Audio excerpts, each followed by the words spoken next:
Losange est le leader européen de la production textile en upcycling, entreprise créée en 2020 du coup par Mathieu et moi. Aujourd'hui, on est 19 personnes et Losange porte l'upcycling à un niveau industriel via l'innovation et le développement d'outils spécifiques.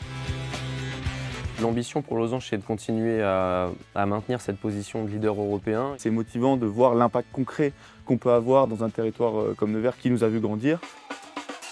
Ce serait une de nos plus grandes fiertés d'avoir réussi à démocratiser complètement ce modèle-là et d'avoir démontré qu'il était possible de faire avec un modèle circulaire, un modèle performant et aussi participer à cette réindustrialisation. Je suis agricultrice sur une petite exploitation qui a 2 ateliers, un atelier au vin viande et un atelier petits fruits, le tout en agriculture biologique sur 30 hectares.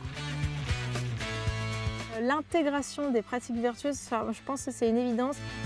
Un paysan doit vivre de sa production, mais aussi avoir des interactions sociales avec le monde, doit prendre en compte son environnement, produire sainement. Le restaurant 58 propose une alimentation en circuit court, en direct producteur. L'ambition, c'est de proposer 90% de la carte avec des appros qui ont parcouru moins de 58 km. L'idée, c'était en 2 points de proposer déjà une offre végétarienne de qualité et ensuite de proposer une assiette engagée. J'avais envie d'entreprendre, je ne savais pas encore comment faire. J'ai eu la chance de rencontrer des entrepreneurs qui ont monté des projets d'échelles différentes, profondément engagés. La Nièvre, c'est un territoire qui a toujours produit beaucoup de choses. Aujourd'hui, le maillage il est très différent, mais on retrouve l'envie d'entreprendre, l'envie d'entretenir un territoire qui est précieux. Je suis cofondateur donc, de la Nièvre aux grandes écoles, qui s'inscrit dans la coordination des territoires aux grandes écoles.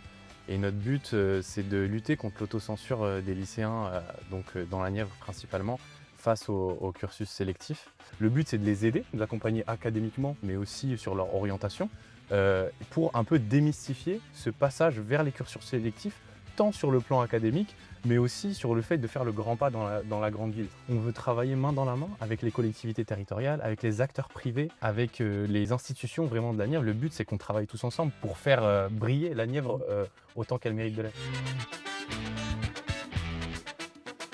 Sans étudiants, une ville médiane n'existe pas ou n'existe plus. Donc l'idée, c'est de continuer à créer des formations dont on a vraiment besoin. Et au-delà de ça, il y a des formations nouvelles qu'on a mis en place depuis maintenant 6 ans, qui donnent de bons résultats et qui attirent des étudiants qui sont en dehors de notre département.